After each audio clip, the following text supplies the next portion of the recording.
올해 여호수아를 살펴보면서 우리 지난주에 여호수아서의 기본적인 구조에 대해서 함께 살펴봤습니다.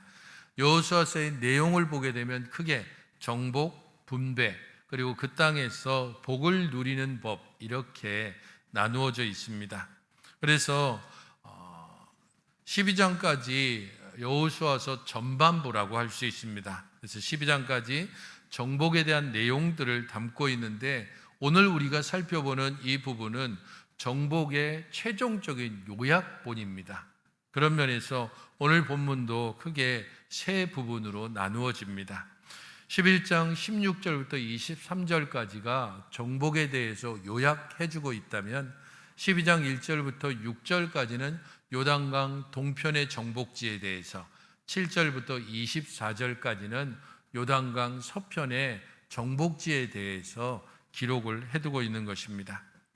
이 12장까지가 여호수아 전반부를 마치는 이런 요약적인 내용을 통해서 우리는 이 역사가 그냥 한 달, 두 달 진행된 것이 아니고, 12장에 이스라엘 자손이 요단 저편 해돋는 쪽이라고 해서 요단 동편을 점령한 사건과 7절 이후에 요단 서편 점령, 곧 여리고로부터 시작해서 아이, 그리고 남방과 북방 지역을 점령하는 그 모든 과정들이 얼마나 오랜 시간이 흘렀고, 그 가운데서 하나님께서 우리에게 주시는 메시지가 무엇인지를 함께 살펴볼 필요가 있습니다. 먼저는 여호수아가 정복한 땅들에 대한 부분을 먼저 살펴볼 필요가 있습니다. 산지와 남방과 평지, 그리고 아라바 지역들을 동서남북으로 요단 동편과 서편을 점령했다라고 말하는데, 우리가 이 점령지에 대한 요약을 보면서 드는 질문은 이것입니다. 왜 하나님은 저 애굽에 있는 이스라엘을 굳이 이곳 가나안으로 불러들여서 그곳에서 1000년 이상 잘 살고 있었던 가나안 족속들을 모두 진멸하고 굳이 그곳에 이스라엘 백성들을 살게 했을까? 너무 잔인하지 않나? 하나님께서 굳이 그렇게 하신 이유가 무엇일까? 라고 하는 것입니다. 왜 정복하도록 했는가? 여기에 대해서는 두 가지를 들 수가 있습니다. 하나는 본질적인 이유입니다. 그 땅이 하나님께서 약속하신 땅입니다. 창세기 12장에 하나님께서 아브라함을 부르시면서 그 땅을 주시겠다라고 약속했고, 이 약속이 지금 여호수아가 이스라엘 백성들을 데리고 그 땅을 정복하는 과정을 통해서 성취가 되는 것을 우리는 12장까지 살펴본 것입니다. 그런 면에서 본질적인 이유는 하나님의 약속에 있다라는 것이 1차적입니다. 하지만 우리는 그 부분에 있어서, 아니, 하나님께서 그 땅을 주시겠다고 약속했으면 그 땅에 있는 사람들하고 그냥 평화롭게 살도록 하면 되지, 굳이 그 땅에 있는 사람들을 다 여기에 나오는 것처럼 쳐 죽였더라, 진멸했더라, 어린아이부터 노인까지 모두 다 진멸했다고 하는 이런 끔찍한 역사, 이 끔찍한 역사를 구약에서만 보는 것도 아니고, 이 끔찍한 역사가 지금도 계속돼서 지금도 이스라엘과 팔레스타인의 그 오래된 전쟁, 지금도 여전히 하마스와의 전쟁이 계속되고 있는 이스라엘 땅을 바라보고 있자면, 하나님께서 왜 이렇게 약속이라는 명분으로 이스라엘과 팔레스타인에 계속되는 전쟁을 하게 하셨을까? 거기에 대해서 의문을 제기할 수밖에 없습니다. 이 부분과 관련해서 어느 정도 해답을 주는 것은 레위기 18장 24절부터 25절 말씀입니다. 너희는 이 모든 일로 스스로 더럽히지 말라. 내가 너희 앞에서 쫓아내는 족속들이 이 모든 일로 말미암아 더러워졌고 그 땅도 더러워졌으므로 내가 그 악으로 말미암아 벌하고 그 땅도 스스로 그 주민을 토하여 내느니라. 여기서 두 번 반복되는 말이 있습니다. 어떤 거죠? 이 모든 일로 말미암아. 이 모든 일이라고 하는 것은 레위기 18장 24절 앞부분까지 나오고 있는 내용입니다. 그리고 레위기 18장 1절부터 23절까지의 그 내용들은 성적인 문란함, 그리고 성적으로 도덕적으로 부도덕한 그런 일들, 수간을 한다든지 근친상간을 한다든지 그런 모든 것들에 대하여서 이야기를 하면서 너희들이 그 땅에 들어가면 그렇게 해서는 안 된다라고 말씀합니다. 그리고 24절 25절에 그 땅에 사는 거민들이 바로 그 일을 아무렇지도 않게 행하고 있고 그 결과 그 땅이 주민을 토하여 낸다라고까지 표현하고 있습니다. 그들의 너무도 역겨운 그러한 모습 때문에 하나님께서 진멸하실 수밖에 없다는 것이 외적인 그리고 2차적인 이유가 되는 것입니다. 어느 한 지역이 너무도 부도덕적이고 그리고 너무도 끔찍한 그런 일들이 지속되고 있을 때 외부적인 힘의 개입으로 말미암아서 그 땅을 변화시켜 가는 것, 그것이 이스라엘이 가나안으로 들어가는 외적인 이유가 되는 것입니다. 하나님의 약속은 분명히 성취되어집니다. 그리고 그것은 아무런 이유도 없이 내가 하나님이니까, 물론 그것도 있지만 그렇게 진멸되고 멸종될 수밖에 없는 이유가 분명히 있다는 것입니다. 하지만 그렇게 진멸, 쳐죽임, 피 흘림, 그런 끔찍한 상황 가운데서도 그럼 하나님은 아무런 죄책감도 혹은 거기에 대한 아무런 감정도 없이 모두 다 죽이기를 원하셨는가? 그렇지 않습니다. 19절과 20절을 보게 되면 그 진멸과 정복의 역사 중에 하나님의 은혜가 있었다는 것을 보여줍니다. 19절을 보십시오. 기브온 주민 히위 족속 외에는 이스라엘 자손과 화친한 성읍이 하나도 없고 이스라엘 자손이 싸워서 다 점령하였더라. 기브온의 히위 족속, 그 사람들은 예외라고 하는 것에 대해서 알려주고 있습니다. 히위 족속만 예외적으로 이스라엘과 화친했고 그 결과 그들은 진멸되지 않았다라는 것입니다. 사실 기브온 주민이 화친을 맺은 것, 그것은 거짓과 속임수였습니다. 그럼에도 불구하고 하나님께서 그것을 기꺼이 받아들였습니다. 우리는 그것을 앞서 살펴보았고 하나님께서 받아들인 그 일들이 도대체 어떤 의미가 있는가? 그에 대한 신학적인 해석이 바로 20절입니다. 20절은 같이 한번 읽어보시겠습니까? 11장 20절입니다. 시작.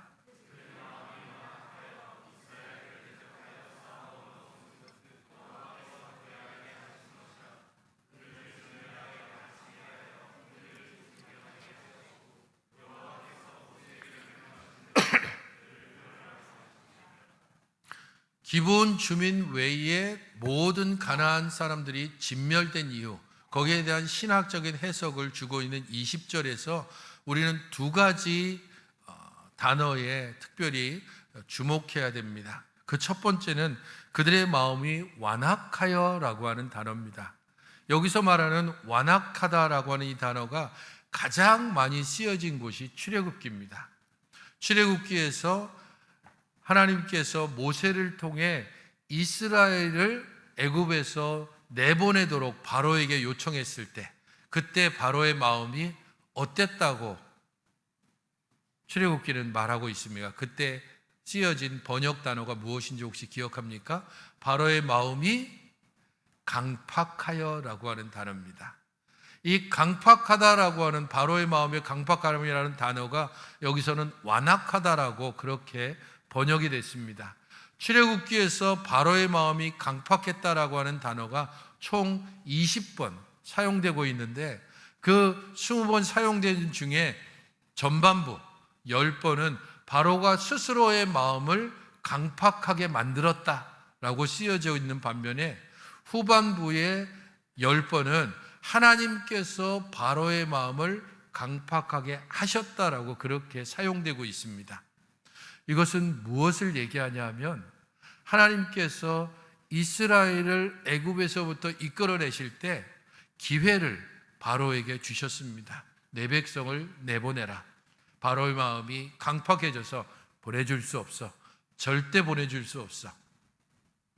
첫 번째 재앙이 내려졌습니다. 다시 가서 모세가 얘기했습니다. 내 백성을 내보내라. 그러자 그렇게 하마라고 잠시 지난 후에 할 수 없어. 그러면서 더 엄하게 이스라엘을 억압합니다. 두 번째 재앙이 내려집니다. 다시 강팍해지는 그런 과정들이 반복되어집니다. 그때 10번이나 바로가 강팍해졌다라고 그렇게 이야기하고, 그런 기회가 지난 후에 이제는 하나님께서 바로의 마음을 강팍하게 만드셨습니다. 계속되는 재앙이 10번째까지 이어지도록 하시는 것입니다. 바로에게 기회가 주어졌다면 가나안 족속들에게도 사실은 기회가 주어졌습니다. 그 첫 번째 기회를 잡은 것은 라합입니다. 모두가 다 이스라엘에 대한 소식을 들었지만 오직 라합만이 하늘 위에서도 땅에서도 너희의 하나님만이 유일하신 하나님이라고 고백하고, 결국 라합의 이 고백은 라합과 그의 집에 있는 사람들을 여리고 성이 진멸되는 가운데 그들이 건짐을 입었고, 라합은 예수님의 족보에까지 들어가는 영광을 얻었습니다. 그때 첫 번째 기회가 있었습니다. 그리고 두 번째 기회도 있었습니다.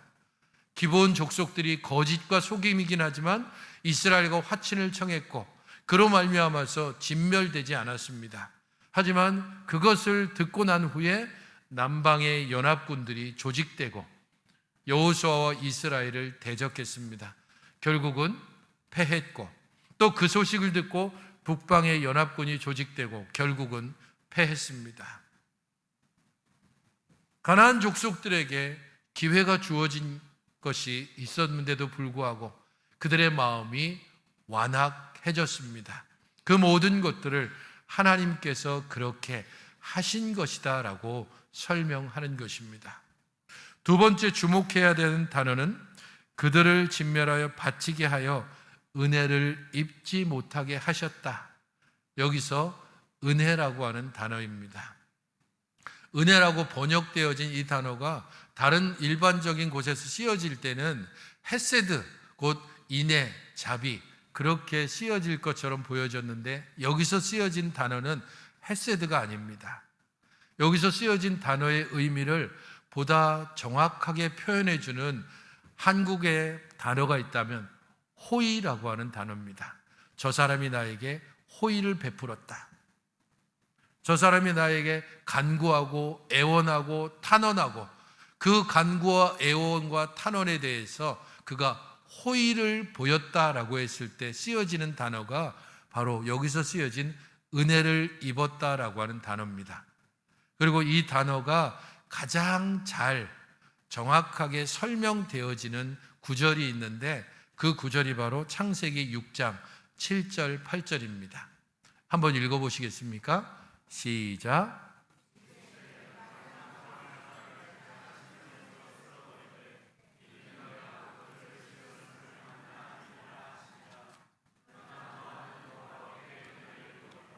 그러나 노아는 여호와께 은혜를 입었더라라고 했을 때 이 은혜라고 하는 단어가 같은 뿌리를 가지고 있는 단어입니다.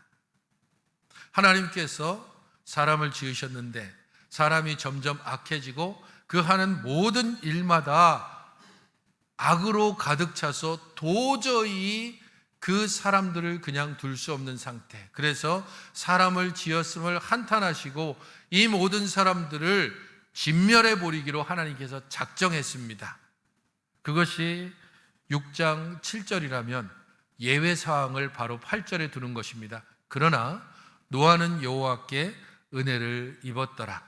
이 히브리어 구절을 정확하게 번역한다면 그러나 노아는 여호와의 눈에서 호의를 발견했다라고 하는 의미입니다.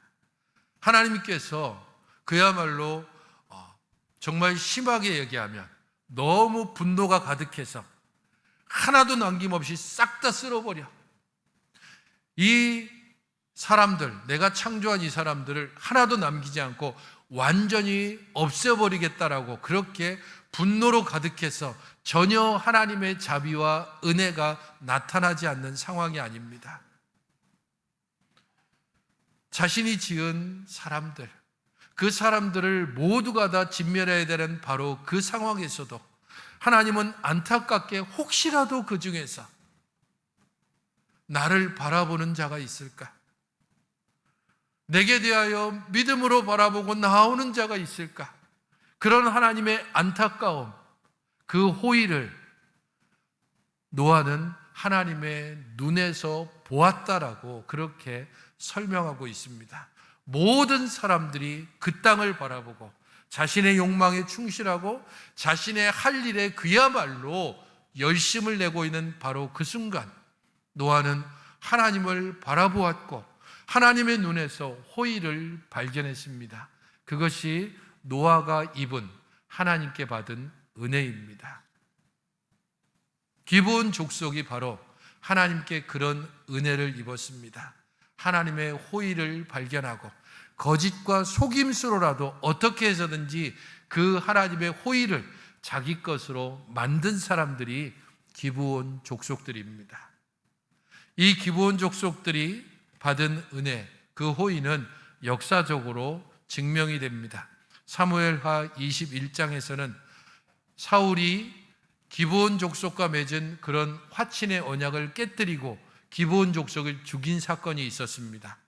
그 일로 말미암아 다윗 때에 기근이 임했고 다윗이 하나님께 나아가서 이 기근이 무엇 때문에 지속되고 있는지를 하나님께 물었을 때 하나님께서는 사울이 기브온 족속을 이 언약을 깨고 기브온 족속을 죽였기 때문이다라고 말씀합니다. 그래서 그에 대한 해결책을 기브온 족속에게 물었습니다. 우리가 어떻게 하면 되겠느냐? 그때에 기브온 사람들이 우리 사람들이 이렇게 사울에 의해서 죽임을 당했기 때문에 사울 집안의 사람들을 우리에게 내달라. 그러면 우리가 그들을 죽여서 이 원한을 갚겠다라고 말합니다. 결국 사울 집안 사람들 중에 7명을 기브온 사람들에게 내어주고 그로 말미암아서 기근이 그쳤습니다. 끔찍한 일이긴 하지만 하나님께서 그만큼 이스라엘과 화친을 맺은 기브온을 이스라엘과 동등하게 대하신 것입니다. 역대하 1장을 보게 되면 솔로몬 시대 때에 기브온의 성막이 있고 기브온 사람들이 그 성막에서 번제 드리는 사람들을 위해서 봉사했다는 기록을 남기고 있습니다. 느헤미야 7장 15절에서는 바벨론에서 포로로 돌아온 이스라엘 백성들과 함께 기브온 사람들도 느헤미야와 예루살렘 성벽을 재건하는 역사를 또한 기록해 두고 있습니다. 하나님은 하나님께 호의를 바라고 나오는 사람들, 하나님의 은혜를 입고자 나온 사람들을 결코 버리지 않고 그들을 품어 안으십니다. 시편 36편 7절 8절에는 시인은 하나님이여 주의 인자하심이 어찌 그리 보배로우신지요 사람들이 주의 날개 그늘 아래에 피하나이다. 그들이 주의 집에 있는 살진 것으로 풍족할 것이라 주께서 주의 복락의 강물을 마시게 하시리이다. 주의 날개 그늘 아래 들어오는 자들, 하나님의 은혜를 입고자 나오는 자들, 하나님의 은혜의 끝자락을 거짓과 속임으로라도 붙들기를 원했던 그런 사람들이라 할지라도 하나님은 그들을 보호하시고 먹이시고 입히시고 인도하여 주십니다. 하물며 그의 자녀를, 하물며 그의 사랑하신 아들을 통하여 얻은 우리들을 하나님께서 어떻게 대하시겠습니까? 그냥 단순히 호의를 베풀겠습니까? 주고 더 주고 퍼주고 그야말로 넘치도록 주기를 원하시는 하나님이십니다. 은혜의 끝자락이 아니라 은혜의 가장 중심을, 은혜의 가장 핵심을 우리에게 부어주기를 원하시는 하나님이십니다. 악한 아버지라도 그의 아들에게 좋은 것으로 줄 줄을 알거든 하물며 너희의 하나님 아버지일까 보냐라고 예수님께서 산상보훈에 말씀하셨던 것처럼 선하신 하나님 아버지는 우리에게 가장 좋은 것으로, 가장 최고의 것으로, 가장 필요한 것으로 공급하여 주기를 원하는 것이고, 기브온 족속들은 바로 그런 은혜를 받았고, 가나안 거민들은 그 은혜를 입지 못한 것입니다. 오늘 본문에서 우리가 또 하나 주목해 봐야 될 부분이 있다면 마지막 부분입니다. 그 땅에 전쟁이 그쳤다라고 하는 것입니다. 가나안 전쟁이 어느 정도 있었을까? 어느 정도 짐작해 볼 수 있는 대목은 오늘 본문 중에 18절에 나옵니다. 18절을 보십시오. 여호수아가 그 모든 왕들과 싸운 지가 오랫동안이라. 우리는 이 성경에 몇 장만 넘기면 되는 그러한 이 몇 장 가운데 도대체 어느 정도의 시간이 흘렀을까? 가나안 전쟁을 대략 봤을 때 최소는 5년, 그리고 길게 잡았을 때 7년 정도를 보게 됩니다. 가나안 전쟁을 7년으로 보는 이유는 여호수아 14장에 땅의 분배 과정에서 갈렙이 여호수아에게 한 말에 근거합니다. 14장 7절을 보면 내 나이 40세에 여호와의 종 모세가 가데스 바네아에서 나를 보내서 정탐꾼을 삼았고 나는 그 일을 성실하게 행했다라고 말합니다. 40살에 가데스 바네아에서 정탐꾼이 됐습니다.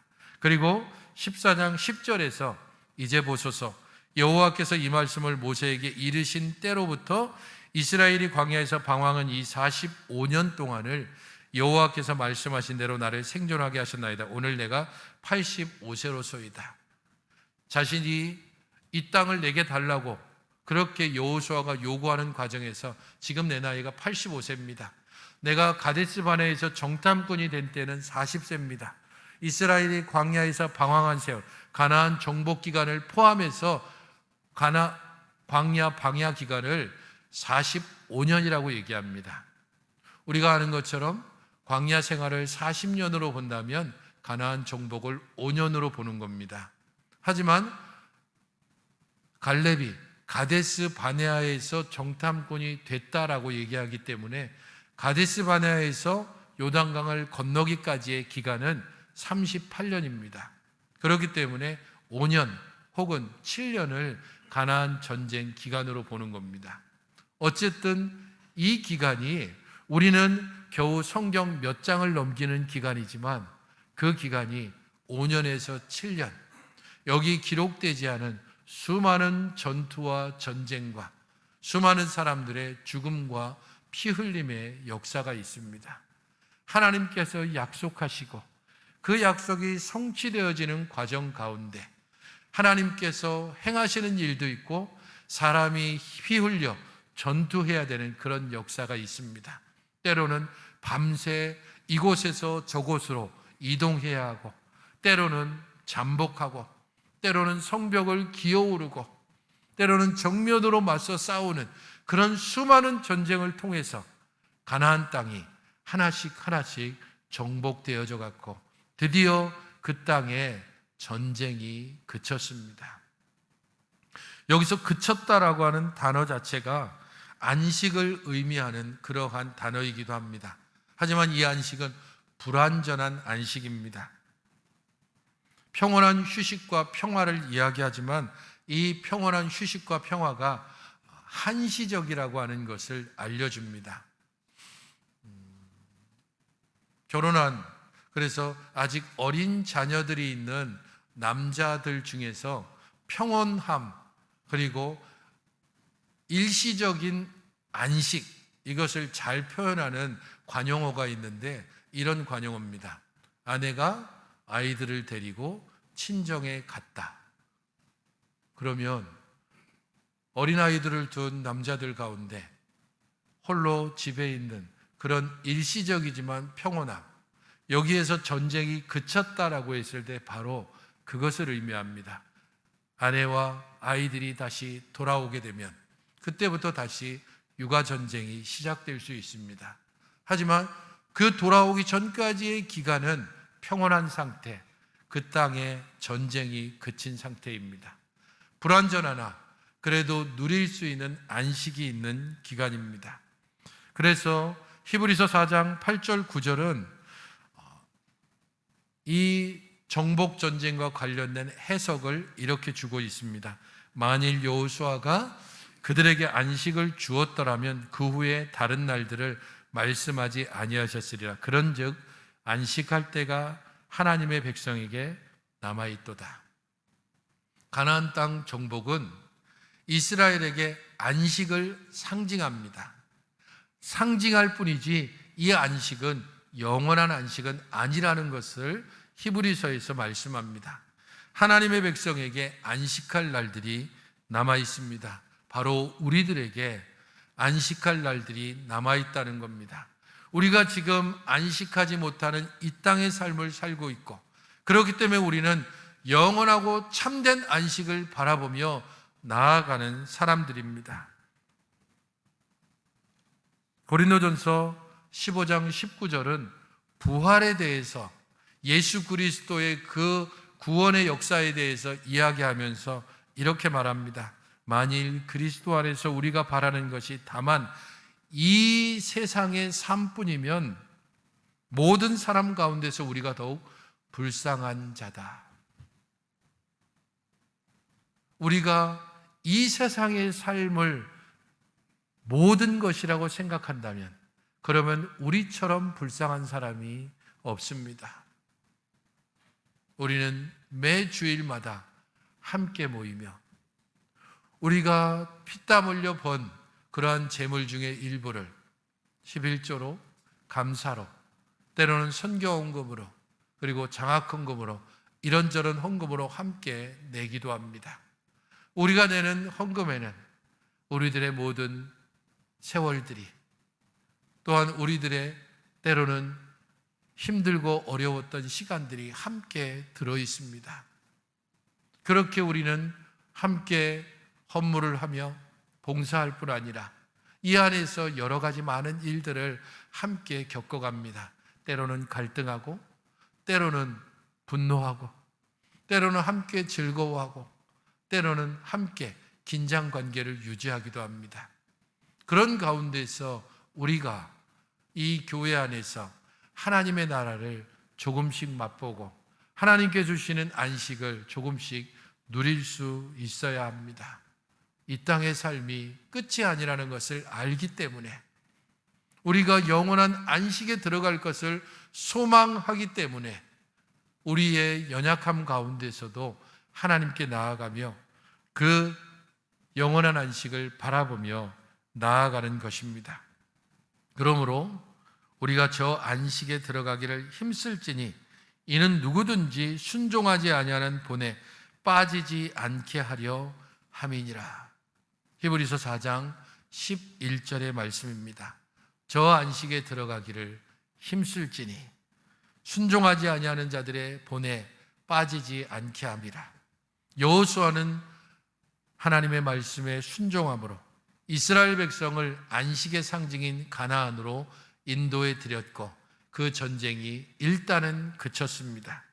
하지만 여호수아 이후에 이스라엘 백성들은 하나님의 말씀에 불순종함으로 그 일시적인 안식을 누려야 되는 그 땅에서 결국에는 쫓겨나고 포로가 되었습니다.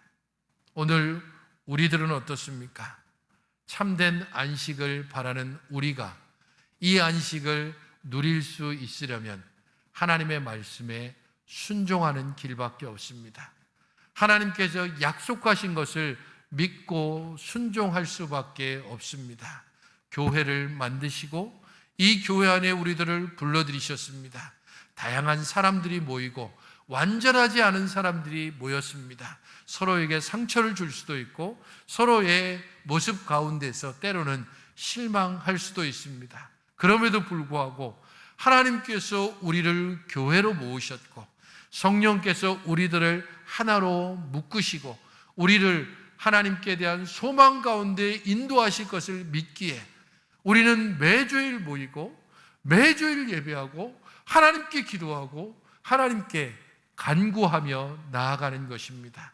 이 우리 안에 함께 들어와 우리는 함께 울고 함께 웃고 함께 서로를 찌르고 또 함께 서로를 안으면서 하나님의 나라가 어떤 것인지를 함께 경험해 가는 것입니다.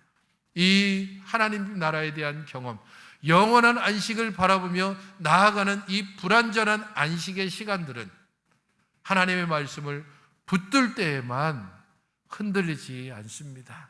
하나님의 약속을 신뢰하며 나아갈 때면 우리는 이 안식 가운데 살아갈 수 있는 것입니다.